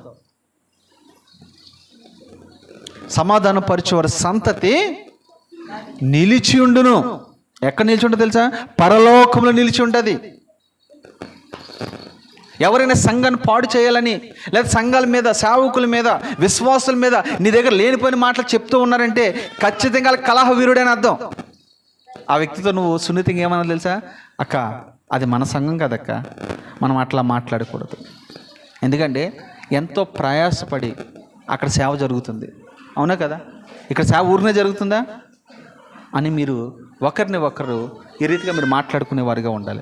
రైట్. ఇంతకీ యాకోబులో ప్రకాశించడానికి నెంబర్ 1 మొదటి మాట ఏంటంటే అది మోసాన్ని, అతని పాపాన్ని, నిజస్థితిని ఒప్పుకోవటం వల్ల అది ప్రకాశించాడు. నక్షత్రం అతనిలో ప్రకాశించింది. రెండోదిగా చూద్దాం. ఇప్పుడు ఎస్తేరు అనే మాటకు అర్థం ఏంటంటే నక్షత్రం అని అర్థం. నక్షత్రం. ఈ నక్షత్రముగా ఎస్తేరు ఎలా ప్రకాశించిందో 2 రిఫరెన్స్లు మీకు చెప్తాను. చూడండి, ఎస్తేరు గ్రంథం 2:8, తర్వాత అది ఎస్తేరు గ్రంథం 2:20. ఈ 2 మాటలు చాలు.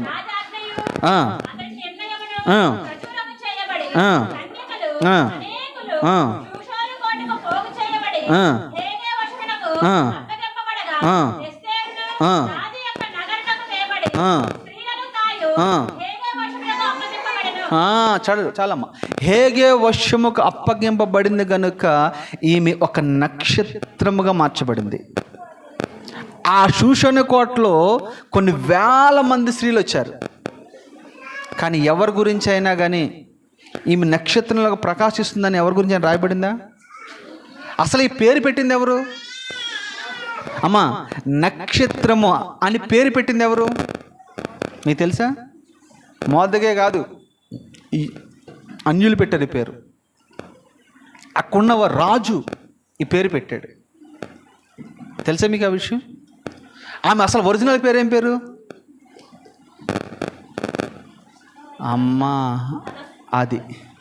అమ్మ దయచేసి మాట అర్థం చేసుకోండి.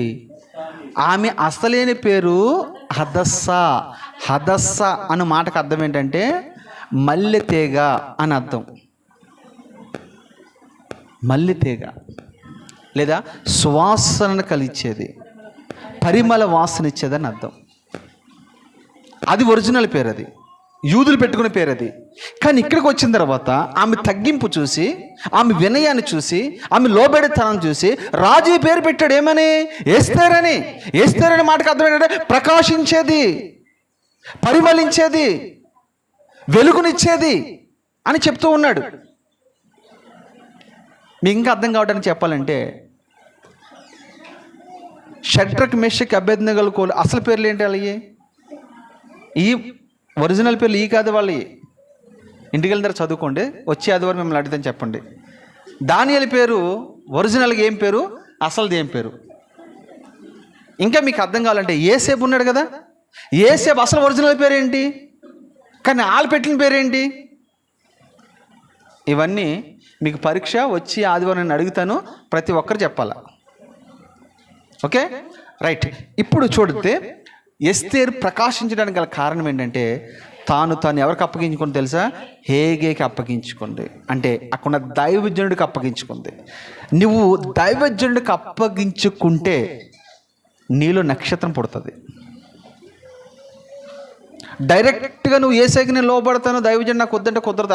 అలాగైతే మేమెందుకు ఇక అలాగైతే మేమెందుకు? అవునా కదా? అలాగైతే ఇంకే సేవకులు ఎందుకు? లేదు. ముందు ప్రభు ఒక క్రమాన్ని నేర్పించారు. క్రమం ఉంది ఆయన దగ్గర. సంఘంలోకి వెళ్ళిన తర్వాత దైవజనుడి ద్వారానే ఇక్కడ రావాలా. ఈమె దైవజనుడికి లోబడింది కనుకనే ఈమె ప్రకాశించింది. నేను అంటాను, అమ్మ నా వైపు చూడలేదు, దయచేసి నా వైపు. మీరు ఎంతమంది దైవజనుడికి లోబడుతున్నారు? దైవజనుడి మాటకి ఎంతమంది విధేయత చూపుతున్నారు? కొంతమంది మహానుభావులు మహాతల్లులు ఉంటారండి, ఫోన్ ఎత్తుతలేదు. మాదే, ఎవరిదో కాదు, నా ఫోన్ ఎత్తుతలేదు. సరే, ఒకవేళ అనుకుందాం, మీ పక్షాన్ని కూడా మాట్లాడతాను. ఒకవేళ మీరు ఏదైనా పనిగా మీద ఉన్నారని అనుకో, తర్వాత ఫోన్ చేయాలి కదా, చెయ్యాలి వద్దా? చేయరు. నేను అనుకుంటున్నాను, అప్పుడే ఏదైనా ఎమర్జెన్సీ ఉంటుంది, అప్పుడు ఏంటి పరిస్థితి? ఇది లోబడినట్ట? చెప్పండి అమ్మ, లోబడినట్ట? దైవజనుడు ఎందుకు ఫోన్ చేస్తాడో? మీతో ఏమన్నా చాటింగ్ చేయడానికా? మీతో ఏమన్నా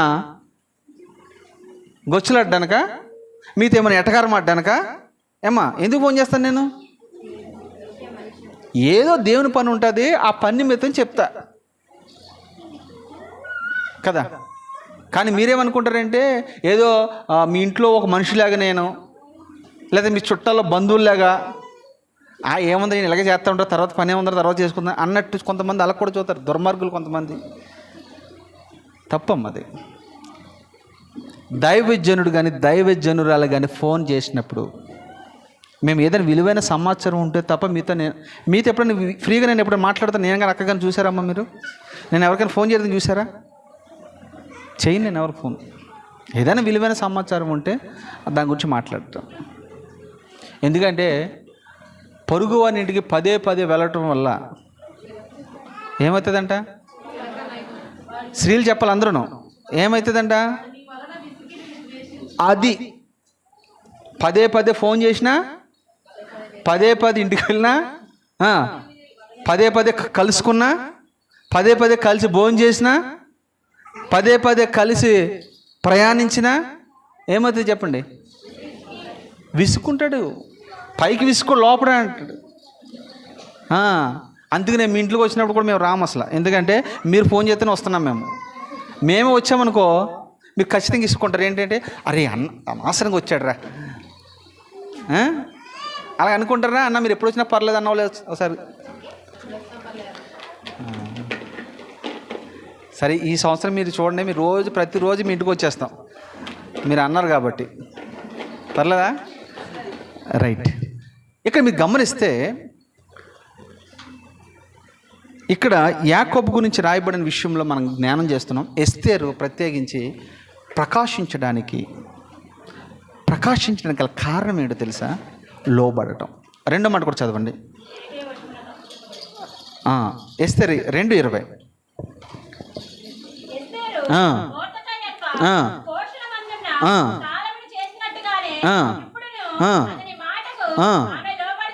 అబ్బా చాలమ్మా. ఇక్కడ కూడా రెండోదిగా మీరు చూస్తే, మీరు ఆ పై మాట మీకు బాగా అర్థమైంది అనుకుంటా. అర్థం కాకపోతే మళ్ళీ చెప్తున్నాను చూడండి. పోషణ కాలమందు. ఏ కాలమందు? పోషణ కాలమందు అంటే అర్థం ఏంటంటే ఆమె పోషిస్తున్న దినాల్లో ఎంత విధేయత చూపిందో, ఎంత వినయం చూపిందో, ఎంత లోబడిందో, ఎంత తగ్గించుకుందో, సేమ్ అదే ప్రజెంట్ రాణి అయి కూర్చుంది ఆమె. కొందరు రమ్మంటే వస్తారు, కొందరు పొమ్మంటే పోతారు. అధికారం ఉంది, బలం ఉంది, ధనం ఉంది, అన్నీ ఉన్నాయి ఇప్పుడు ఆమె దగ్గర. నేను అంటాను, అదే నాలంటుడైతే మొద్దకై చాలా ఎగస్ట్రాలు చేసింది చాలు. ఎందుకంటే అప్పుడంటే నా పరిస్థితి బాగోక, మా తల్లిదండ్రులు లేక ఏదో నీ దగ్గరికి వచ్చావు, నువ్వేది చెప్తే అది చేశా, కానీ ఇప్పుడు అది కాదు. ఇప్పుడు ఏంటి తెలుసా, నేను ఎవరిని ఇప్పుడు మనం కూడా అంటాం దైవజనుడి దగ్గర, దైవజనుడా 10,000 జీతం ఉన్నప్పుడు నీ మాట మేము వింటామయ్యా. 15,000 వచ్చినా వింటాం, 20 వచ్చినా వింటాం, కానీ 20 దాటిన తర్వాత నీ మాట మేము వినేదే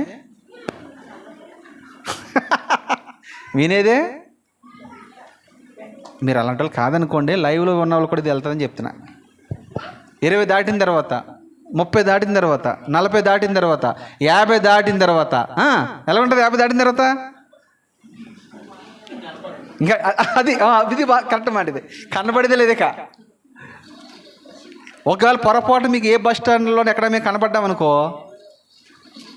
ఈయన ఎక్కడో చూసినట్టు ఉన్నానే, ఈయన ఎవరోనే.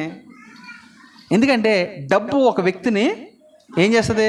మార్చేస్తుందండి. వాస్తవం ఇది మార్చేస్తుంది. మమ్మల్ని చాలామంది అనుకుంటాను నేను, మీరు అనుకోవట్లేదేమో. కొంతమంది అన్నలు మారిపోయారేమో.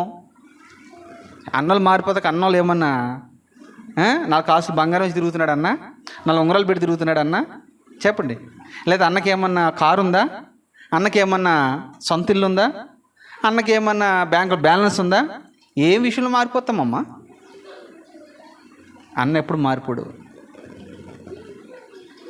నేను ఎప్పుడు కూడా నన్ను నేను పరిశీలన చేసుకుంటూనే ఉంటాను. ఎందుకంటే నా స్థితి ఏంటో నాకు తెలుసు.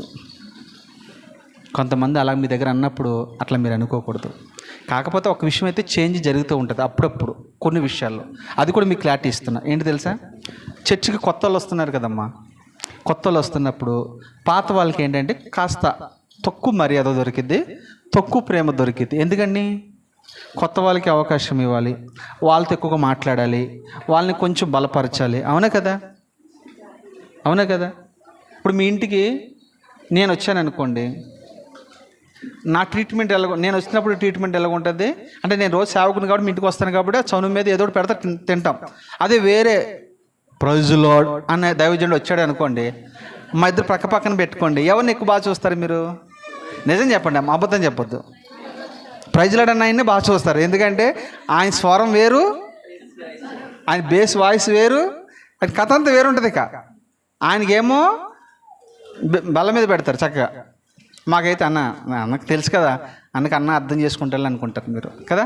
నిజం, మేము కూడా అర్థం చేసుకోవాలి. ఇప్పుడు నా జీవితంలో ఒకటి జరిగింది, ఎక్కడో కాదు, రాత్రి జరిగిన విషయం చెప్తాను మీకు. రాత్రి ఒక సభకి వెళ్ళాను. నేను వాక్యం చెప్పడానికి వెళ్ళినప్పుడు నన్ను చూసే ట్రీట్మెంట్ వేరు, వాక్యం వినటానికి వెళ్ళాను కదా. నేను వాక్యం వినటానికి వెళ్ళాను, వాక్యం చెప్పడానికి వాక్యాన్ని వినటానికి వెళ్ళాను. కానీ అప్పుడు ప్రేమకి ఇప్పుడు ప్రేమకి చాలా వ్యత్యాసం ఉందండి. అస్సలు పొరపాటు ఆయన పట్టించుకునే బాధ ఏం లేదు. కానీ అంటే నాకంటే పెద్దలు కాబట్టి అలా చూడటమే మంచిది. కానీ నేను అనే విషయం మీకు అర్థం కావడం చెప్తున్నాను అంతే. ఇది అప్పుడు వాళ్ళు ఏం చేశారంటే ఆయన తీసుకెళ్ళి సపరేట్గా వాళ్ళకి పెట్టడం, సపరేట్గా చేయటం, మాకేమో వేరేగా. అంటే వాక్యం చెప్పినప్పుడేమో ఈ సేవకుడి విధానమో అభిషేకమో పరిస్థితి వేరు, వినేటప్పుడు వేరు. వినేటప్పుడేమో సాంబారి, చెప్పేటప్పుడేమో మటన్ బిర్యానీ, ఇంకేం లేదు. ఇలా చేయకూడదమ్మా, తప్పది. ఏమంటావు? అభిషేకం అనేది అందరికీ ఒక్కటే, అంతేనా? అభిషేకంలో ఏమైనా కొత్త ఎక్కువ తక్కువ ఉందా? దేవుని ఆత్మలో ఎక్కువ తక్కువ ఉందా? పిచ్చి జనం, తెలియని జనం, పరిస్థితి అర్థం కావట్లా. రైట్. ఇక్కడ మీరు గమనిస్తే ఎస్తేరు తాను తగ్గించుకుంది. ఇప్పుడు ఆమె ఎంత రాణి అయినప్పటికి కూడా మొర్దెకాయ్ అప్పుడు ఎక్కడున్న గేట్ కీపర్గా ఉన్నాడు. గేట్ కీపర్ కౌరు పంపితే గజ గజ గజ గజ వణుకుపోతుంది. అమ్మో, మొర్దెకాయ్ కోపం వచ్చినట్టుంది. అయ్యా ఏం చేయమంటారు? నన్ను వెంటనే పనివారిని పంపించింది. ఏంటి మొర్దెకాయ్ అలాగ ఎందుకు ఉన్నాడు చెప్పాడు, పరిస్థితి అంతా చెప్పాడు. అమ్మ మీరు గుర్తుపెట్టుకోండి, మీ కొరకు మేము ప్రార్థన చేస్తున్నాం. డెఫినెట్గా మాకంటే మీరు గొప్పవారు అవుతారు. డెఫినెట్గా మాకంటే గొప్ప స్థాయిలో దేవుడు మిమ్మల్ని నిలబెడతాడు. ఇది 100కి 100 నేను చెప్తున్నమాట. అయితే మీరు ఎంత పెద్ద స్థాయికి వెళ్ళినా అప్పుడు గుర్తుపెట్టుకోండి, దైవజనుడిని కానీ దేవుణ్ణి కానీ మర్చిపోకూడదు. అమ్మా మర్చిపోకూడదు. ప్రారంభంలో నువ్వు ఎలాంటి గౌరవం, విలువ, మర్యాద, ప్రేమ దైవజనుడికి ఇచ్చావో కడవరకు దాన్ని కాపాడుకునేవారుగా ఉండాలి. నీకు ఏదైతే కలిగి ఉన్నావో దాన్ని గట్టిగా పట్టుకో. పరిస్థితులు బట్టి మారిపోకూడదు. డబ్బు వచ్చింది కాబట్టి మారిపోకూడదు. స్థితిగతులు వచ్చినాయి కదని మారిపోకూడదు. అప్పుడు దైవజనుడు నిన్ను బట్టి దుఃఖపడతాడు. దైవజనుడే దుఃఖపడ్డాడు అనుకో, ఆశీర్వాదము ఎట్టి కాలకది నిలవదు. తస్మా జాగ్రత్తగా ఉంటుంది. రైట్. తర్వాత సంఖ్యాకాండము 23-21. సంఖ్యాకాండము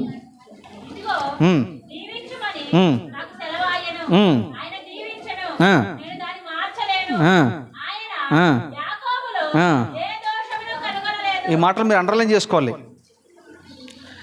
ఇందాక మీకు స్టార్టింగ్లో చెప్పాను, ఈ బిలాము ప్రవక్త ఇజ్రాయేల్ ప్రజల్ని శపించమని చెప్పాడు.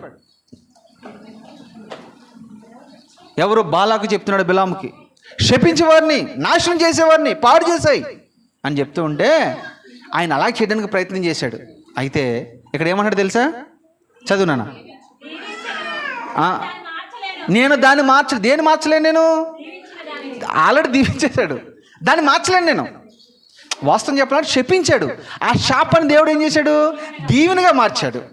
ఇప్పుడు మళ్ళీ ఏమన్నాడు తెలుసా? ఇంకోసారి ట్రై చేయి, ఇంకోసారి శపించు అని అంటే, లేదు నేను దాన్ని మరలా నేను మార్చలేను.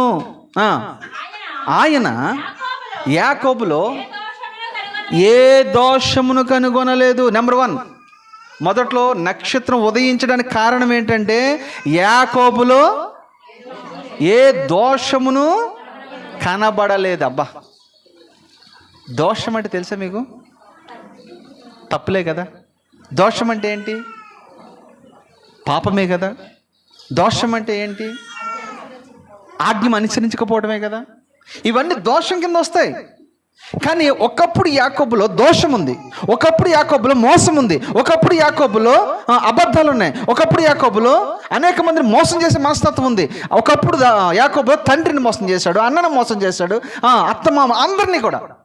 కానీ ఇప్పుడు దేవుడే సాక్ష్యం ఇస్తున్నాడు. ఈ సాక్ష్యం ఎవరు చెప్తున్నారు తెలుసా? ప్రభువే చెప్తున్నాడు. యాకోబులో ఏ దోషం లేదు. వాక్యం వింటున్న నా దేవుని బిడ్డలారా, నీలో ఏమైనా దోషం ఉందా? నీలో ఏమైనా పాపం ఉందా? నీలో ఏమైనా అపవిత్రత ఉందా? నీలో ఏదైనా మోసం ఉందా? ఏదైనా దాచుకుంటున్నావా? ప్రభు ఈ రోజున యాకోబు గురించి సాక్ష్యం ఇచ్చినట్టుగా నీ గురించి సాక్ష్యం ఇవ్వగలడా? ఇదిగో పలానా వ్యక్తిలో దోషం లేదు, పలానా చెల్లిలో దోషం లేదు, పలానా అక్కలో దోషం లేదు, పలానా అన్నలో దోషం లేదు అని దేవుడు చెప్పగలడా? సాక్ష్యం అనేది ప్రభు మనకి ఇచ్చేదే సాక్ష్యం. సాక్ష్యం అనేది మన గురించి దైవజనుడు ఇచ్చేదే సాక్ష్యం. నీ గురించి నువ్వు చెప్పుకునేది కాదు. కొంతమంది కొడుకు మీద ఉన్న ప్రేమతో తల్లిదండ్రులు చెప్తారు, అది చెల్లదు. అన్న మీద ఉన్న ప్రేమతో చెల్లి చెప్పొచ్చు, చెల్లి మీద ఉన్న ప్రేమతో అన్న చెప్పొచ్చు, అది చెల్లదు. నేను ఈ రోజు వరకు మా అన్నోళ్ళు కానీ మా బంధువులు కానీ పొగిడితే నేను ఇష్టపడను. మీ సాక్ష్యం చెల్లదని చెప్తాను నేను. నాకు ఎవరి సాక్ష్యం కావాలి తెలుసా? దేవుని సాక్ష్యం. రెండోది ఎవరి సాక్ష్యం కావాలి తెలుసా? సంఘ సాక్ష్యం కావాలంటే అది. నీ గురించి నువ్వు దెబ్బ కొట్టుకుంటే ఏమన్నా సాక్ష్యం? యాకోబు గురించి అంటున్నాడు ప్రభు, యాకోబులో ఏ దోషం లేదు. అంటే ఒకటి కదండి, దోషం లేదని అనొచ్చు కదా. అమ్మ మీకు అర్థమైందా? దోషం లేదని అనొచ్చు కదా. ఏమన్నాడు ఇక్కడ? ఏ దోషము లేదంటే ఇది ఏకవచనా బహువచనమా? బహువచనం. అంటే గుత్తులుగా ఉండే యాకోబులో ఉన్న పాత స్వభావాలన్నీ కూడా దేవుడు తీసివేసి ఇప్పుడు అంటున్నాడు, యాకోబులో ఏ దోషము నాకు కనబడలేదు. ప్రభు ఈరోజు నిన్ను తేరు చూస్తే, ప్రియ దేవుని బిడ్డలారా, ఈరోజు ప్రభు నిన్ను తేరు చూస్తే నీళ్ళు ఏ దోషం కనపడుతుంది? ఆయన హృదయ రహస్యములను ఎరిగినవాడు. మనుషులు పై రూపమును చూస్తారు, ఆయన అంతరంగమును చూసే దేవుడు. ఆయన ఎదుట మన క్రియలు మురికి గుడ్డ వలె కనబడుచునని వాక్యం సెలవిస్తుంది. ఆయన ఎదుటకు మనం వెళ్ళిన తర్వాత నీ నీతి క్రియలు ఎలా కనబడుతుందో తెలుసా? నీ భక్తి ఎలా కనబడుతుందో తెలుసా? మురికి గుడ్డలా కనపడదు. మనం అనుకుంటాం, ఆహో నాకు తెల్ల కనపడుతున్నాను కదా, నేను బాగా కనపడుతున్నాను కదా అనుకుంది. లేదు, వెళ్ళివాల్సిన వాడి దగ్గరికి వెళితే అప్పుడు మన రంగు ఏంటో, మన పొంగేంటో అప్పుడు బయటపడుతుంది. మనం చెప్పుకుంటే ఏముంది? ఆయన త్రాసులో వేయగా, బెల్షెజరు త్రాసులో వేయగా నువ్వు నాకు తక్కువగా కనపడుతుంది. ఆల్రెడీ వేసేసాడు ఒకడికి. నువ్వు చాలా భక్తి పొంగడం అంటున్నావు కదయ్యా, నువ్వు పెద్ద భక్తిపరుడు అంటున్నావు కదా, నీ సంగతి ఏంటో తెలుస్తానని ప్రభు వెంటనే త్రాసు వదిలాడు. ఆ త్రాసు వదిలితే ఈయన పక్కన వేశాడు, వాడి క్రియలో పక్కన వేశాడు. తేలిపోయాడండి. నేను త్రాసులో చూస్తే నువ్వు నాకు చాలా తక్కువగా కనపడ్డావు, చిన్నగా కనపడ్డావు, అందుకే నేను మరణం నీకు వచ్చిందని చెప్పాడు. దానియేలు గ్రంథంలో మాటలు ఉంటాయి. యాకోబులో ఏం చూడలేదంట? ఏ దోషము నాకు కనబడలేదు. అమ్మా ప్రియమైన దేవుని బిడ్డలరా, నిజమైన క్రిస్మస్ ఏంటో తెలుసా? నీలో దోషము లేకపోవటమే, నీలో ప్రభు ఉదయించటమే, ప్రకాశించటమే. ఇదే నిజమైన క్రిస్మస్. మొదట అనుభవం. తర్వాత మాట చదువుతున్నా. అబ్బా, రెండో తెలుసా? ఇజ్రాయేలీలో ఏ వంకరతనము చూడలేదు. దీని గురించి రేపు చెప్తాను. రేపంటే రేపు కాదులే, ఫ్రైడే కూడా. అంటే ఇంతమంది రారు కాబట్టి ఇలాంటి విషయాలు అప్పుడు చెప్పకూడదు, అందరూ ఉన్నప్పుడు చెప్పాలి, అంతేనే కదా. సరే, ఈ వంకరి తనం గురించి నేను మీకు చెప్తాను. ఎప్పుడో తెలియదు కానీ ఖచ్చితంగా చెప్తాను. అసలు వంకరతనం ఏంటి అంటాడు. రెండోదిగా, ఒకటి నేను దోషమును చూడలేదు, రెండోది వంకరతనం చూడలేదు. ఏ వంకరతనం చూడలేదు నేను. వంకరతనం అంటే మీకు కాస్త క్లూ ఇచ్చి ముగిస్తాను నేను. వంకరతనం అంటే ఏంటి తెలుసా? చాలామంది చూపులో వంకరతనం ఉంటుంది. ఆడు ఇలా చూస్తాడు కానీ మనం అనుకుంటాం నన్నే చూస్తున్నాడు అనుకుంటాం, కానీ ఈడేం చేస్తాడు? పక్కన ఏం చేస్తాడు? మొత్తం స్కాన్ చేస్తాడు. దీన్ని ఏమంటారు? మన భాషలో చెప్పండి. వంకర చూపు. అరే ఇది కూడా తెలియదా మీకు? మీకేం తెలియదు? అసలు మీరు చెప్పరు కానీ ఇది మీకు తెలియదు. ఇది ఏ చూపు? ఇది వంకర చూపు కదా. కొంతమంది వంకర చూపులు ఉంటాయి. నిదానంగా చూడరాడు, ఎలా చూస్తాడు? నల్లగా అంటే మొత్తం కవర్ చేస్తాడు. వంకర చూపు. తర్వాత వంకర మాటలు. వంకర మాటలు తెలుసా మీకు? అమ్మ అసలు వంకర మాటలు ఎలా ఉంటాయో మాకు ఇంతవరకు తెలియదు అన్నట్టు చెప్తున్నారు మీరు. వంకర మాటలు తెలియదమ్మా మీకు? మీకెందుకు తెలియదు చెప్పండి? వంకర మాటలు తెలుసా తెలీదా? ఎలా ఉంటాయి అమ్మా? వంకర మాటలు అంటే లేనిపోయిన సాడీలు చెప్పేది, లేనిపోయిన మాటలు చెప్పేది, ఉన్నది లేనట్టుగా లేనిది ఉన్నట్లుగా చెప్పేది, ఇవన్నీ వంకర మాటలే. ఇప్పుడంటే మీరు చక్కగా బూతులు మానేశారు, కానీ అసలు ఇదివరకు వెళ్తే ఒక దేవుని నమ్ముకోకుండా ఉంటే మన దగ్గర పంచాంగాలు ఉంటాయి కదా. ఆ మాటలు ఎలా ఉంటాయి? వంకర మాటలు అయ్యి. తర్వాత ఒకటి వంకర చూపు, వంకర మాటలు, వంకర ప్రవక్తనుడు వంకరగా ఉంటుంది. తర్వాత వంకర నడవడిక తెలుసు కదా, వంకరగా నడుస్తారు తెలుసు కదా. రాజకుమారి పుత్రిక, నీ పాదరక్షకులతో నువ్వెంత అందముగా నడుచుచున్నావు అని పరమగీతలో రాయబడిన మాట. కానీ ఇదే విషయం గురించి యెషయా గ్రంథంలో రాయబడింది. ఆమె వారచూపులు చూచుచు కులుకుచు, వారచూపులు చూచుచు ఎలా నడుస్తుందంట? మెడ చాచుచు, కాలుకి గజ్జలు కట్టుకొనిచు ఎలా నడుస్తుందంట? ఆమె మ్రోగించుచు నడుస్తుందంట. దాన్నే వంకర నడక అంటారు. చాలామంది ర్యాంప్ మీద నడిచే చూస్తారు కదా మీరు, వాళ్ళు మామూలు నడవరు. వాళ్ళు ఎలా నడుస్తారు? వాళ్ళు అదే స్టైలు, ఇలా పడిపోతా స్టైలు. అసలు దేవుని కృప బట్టి మన వాళ్ళు కొంచెం వీల్స్ ఎవరు వేయట్లేదని నేను అనుకుంటున్నాను. నేను ఎప్పుడు చెప్పులు చూడలేదమ్మా, అంతవరకు నాకు ప్రయత్నం ఎక్కడ చేయలేదు. కానీ కొంతమంది చేస్తే అది వేసుకున్న తర్వాత ఎలాగుంటుందంటే వాళ్ళు నడుస్తారు, వాళ్ళు ఎటు నడుతారో వాళ్ళకి అర్థం కాదు. అది దీన్ని ఏమంటారు? వంకర నడక. దేవుడు మంచిగా నడడానికి కృపను ఇచ్చాడు, మంచి చూపు ఇచ్చాడు, మంచి ఆలోచనలు ఇచ్చాడు, మంచి నడవడికి ఇచ్చాడు, మంచి ప్రవక్తనిచ్చాడు. ఇవన్నీ నిదానంగా ఉండాలి. వంకరగా ఉండకూడదు. ఇక్కడికి వస్తారా, కొంతమంది వినే విషయంలో కూడా వంకరగా వింటారు. అది తెలుసా మీకు? అది తెలియదమ్మా. ఇది వంకరగా విన్న వాళ్ళు ఎవరైనా తెలుసా మీకు? వంకరగా వినడం అర్థం ఏంటి? అంతే, దాన్ని వంకరతనం అంటారు. ఏం లేదు, ఇంకా సగం ఇటు సగం అటు. వంకరతనం, వినే విషయంలో వంకరతనం. కొంతమంది పాడేటప్పుడు కూడా వంకరతంగా పాడతారు. అంటే వాడి స్టైల్ అనుకుంటాడు. అది ఇక్కడ స్టైల్ ఎందుకురా బాబు మన దగ్గర? నీ ప్రభు కొరకు పాడుతున్నావు నువ్వు, కరెక్ట్గా పాడు. వంకరగా పాడతారు. అప్పుడు ఒకడు నన్ను ఒకడు అన్నాడు, ఇప్పుడు సేవకు రాకముందు కదా, విశ్వాసం మీలాగా ఉన్నప్పుడు ఒకడు అన్నాడు, మోష అంకుల్ పాడితే లేదు కానీ నేను పాడితే వచ్చింది అన్నాడు. ఎంత పుట్టాడు, ఎంత ఉంటాడు, ఈ పాప అంత ఉంటాడు. అంటే వాస్తవం నాకు పాటలు రావనుకోండి, అప్పుడు రావు ఇప్పుడు రావు. ఆడు చెప్పింది వాస్తవమే కాదంట్లా, కానీ నన్ను అలా పోల్చుకున్నాడు ఏందో కానీ. అది ఎందుకు ఈ విషయాలు చెప్తాను. వంకరతనం ఉండకూడదు. వంకరతనం ఎప్పుడైనా ప్రమాదకరమే. నా మాటలు ముగిస్తున్నాను. వచ్చే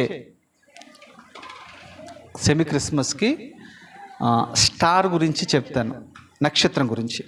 అంటే నక్షత్రము ఎలా అది పుట్టింది, నక్షత్రము ఎలాంటి అనుభవాలు కలిగి ఉంటుంది, ఎలా పని చేస్తుంది, ఇవన్నీ కూడా వాక్యంలో ఆధారం చూపించి మీకు నేను బోధించడానికి ట్రై చేస్తాను. కనుక చాలా చక్కగా ఈ క్రిస్మస్ వర్తమానాలన్నీ కూడా మీ మనసులో ముద్రించుకోండి. అలాంటి కృప దేవుడు మీకు అనుగ్రహించును గాక. ప్రార్థన చేసుకుందామా?